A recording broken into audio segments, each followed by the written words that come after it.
Hey Gardening Gracefully family, this is Rebecca. I wanted to show you guys what project we have for today.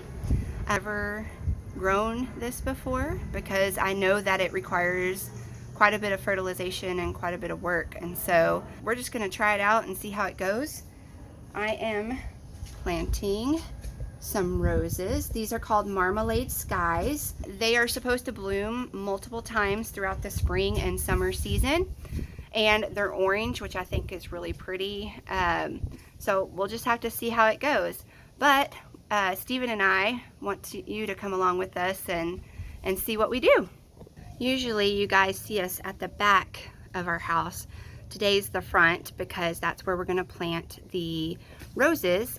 And I think it'll look really, really good where we plan on putting them. I think they will stand out at the front of our house. And roses really need about 6+ hours of sunshine. This area gets sunshine all morning, and then in the heat of the day it's shaded, which I really think is going to be beneficial for these. So I guess we're going to find out and see how it works, because I'm pretty excited about having some roses. So we're wanting to plant right below this G here. I think it'll look really, really good.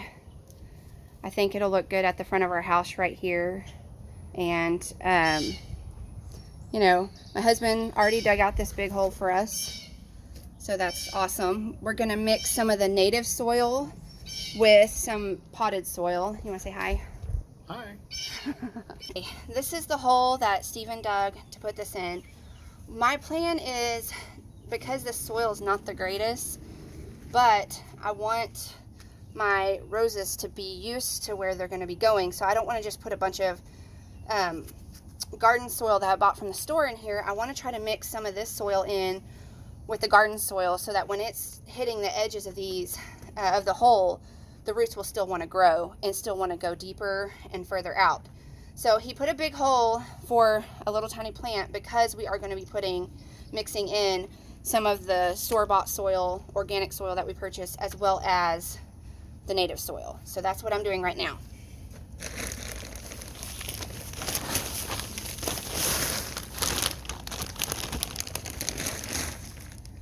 Alright, so this is just the store-bought soil. Now, he left a lot of this loose down in the bottom so that we can kind of mix it in, and so that it's a little bit more well drained, because in Texas we just have a lot of clay soil, so it makes it a little difficult.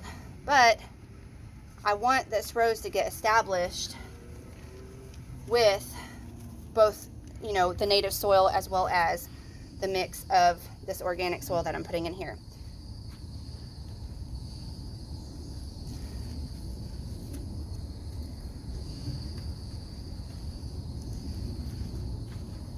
Now, I've never planted roses before, so this could be trial and error, but you know what? You don't know if you don't try, right?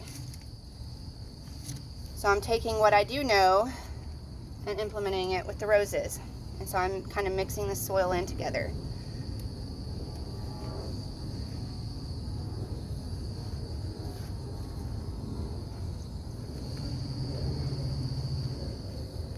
We had a bunch of the ornamental grass right here, and so we made sure that we kind of pushed that back a bit so that the roses' roots can get really established in here. We still kind of want the ornamental grass in here, just not while the rose is trying to establish its area in here. Okay. Yeah. Thank you. Here's our lovely rose plant.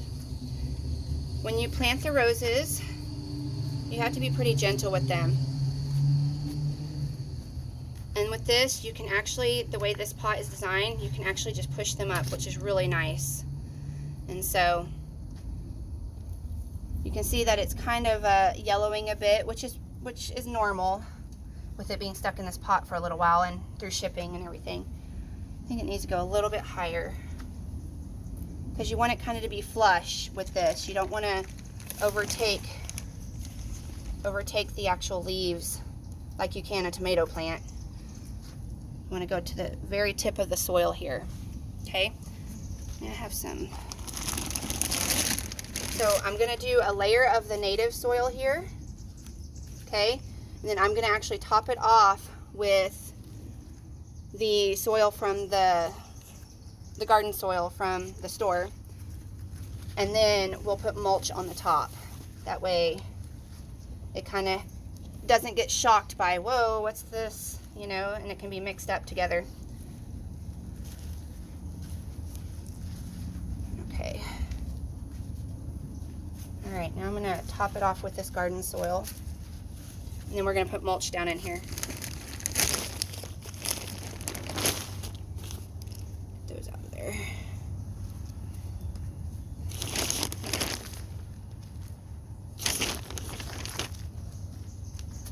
Now this is a tender baby plant, so we're gonna have to, you know, be careful with it and give it plenty of fertilizer to start its days.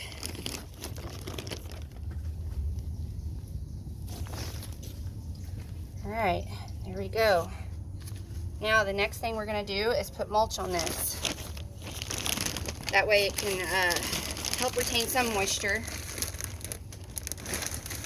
This is not planted near my organic gardening, and because it's not something that we're gonna eat, I am not using an organic fertilizer for it. I'm actually using Miracle-Gro. That is specifically meant for roses. I've heard good stuff about this, and so I'm actually going to use it and see how it goes. The instructions on this requires for outdoor use to use this large scoop per gallon of water. I'm using a 2-gallon watering can, so I put 2 scoops in here. And so I'm going to go ahead and water with all of it, the whole 2 gallons. And what's going to happen is in 7 to 14 days, I will also be putting another application and continuing with that.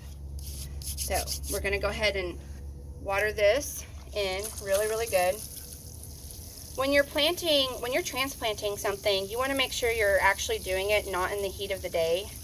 Unfortunately, we're doing it in the heat of the day, but it's overcast today and it's actually really cool. So it's really not bad to do it today. But generally you want to do it early in the morning or late at night, when the sun is just going down. That way it gets established well before the heat comes in and just bombards it, especially here in Texas. So, but again, it is overcast today and it's a nice day, so it's not real hot for me to be doing this right at this moment. Okay, so I watered all around the base. Now we're going to put the shavings on top. We're just going to kind of pack this in here really well.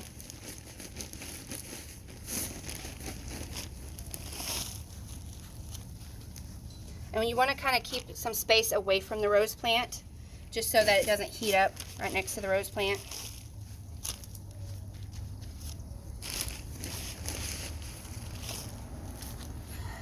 But I want to make it real thick in here to help establish its root system, and nothing else can overtake the rose while it's in here. I'm just using a basic cedar mulch because it's nice looking, and it'll be nice looking in the front of our house too. And it's native to the Texas area, which Stephen just told me, and I think that's a great idea too. Always sourcing something within your local area is better than a huge footprint across the United States or across the world. So that means it's gonna work better if you're sourcing it from your own location and in your native area. All right, so here is our Marmalade Skies rose plant. Can't wait to show you guys in a year maybe how it looks, or in a few months, and see how it takes off. Thank you guys for spending time with us. We really appreciate it, and we hope you guys have a blessed day.